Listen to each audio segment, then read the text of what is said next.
Hi and welcome to episode 36 of Weekly Geek. So this week I'm going to answer a question that I was asked recently, which is what makes a great salesperson? Now I'm going to answer that from a sales manager's perspective and also a customer's perspective, but it all hinges on one word, okay, and that word is time.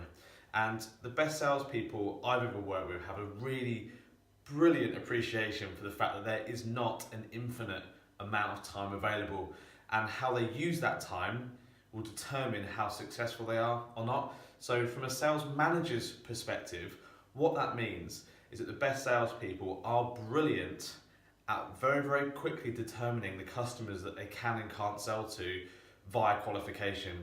So again, from my experience in the past, those exceptional salespeople will very quickly determine whether they can help that customer and solve their problem and solve their need. And if they can't, they'll move on very quickly, which saves them a lot of time, and it also saves a customer a lot of time as well.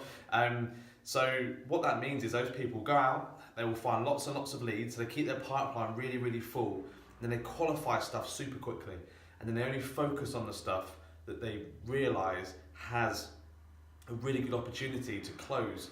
Now, a lot of people assume that good salespeople are good closers.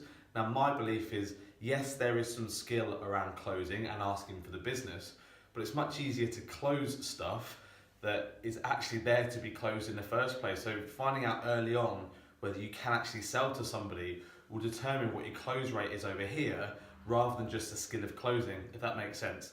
So from a sales manager's perspective, excellent salespeople are brilliant qualifiers. Okay, they realise they're going to spend their time where the opportunities are, and they're going to close more business.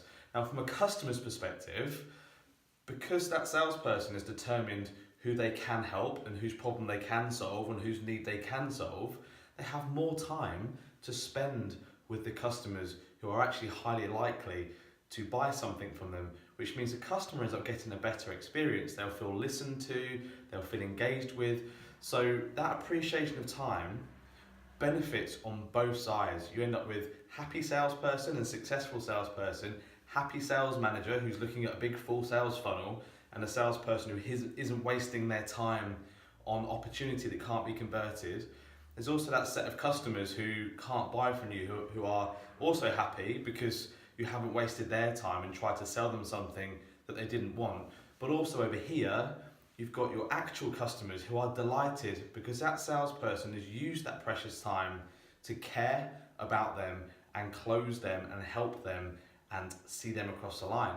So for me, the best salespeople right now are brilliant at planning and appreciating their time. Now, what I would like to do is open this question up to you guys. So if you're in the sales profession, I want to hear your answers about what makes the best salespeople, whether you're a salesperson or a sales manager, but also from consumers and customers, I want to hear from you guys what makes the best salespeople. So please leave some comments below. I'll read them and I'll get back to every single one of you guys. So that's all for this week's Weekly Geek. You can follow us on facebook.com/SalesGeekUK, Twitter and Instagram @SalesGeekUK. I'm Richard Few, founder and chief geek of Sales Geek, your sales director.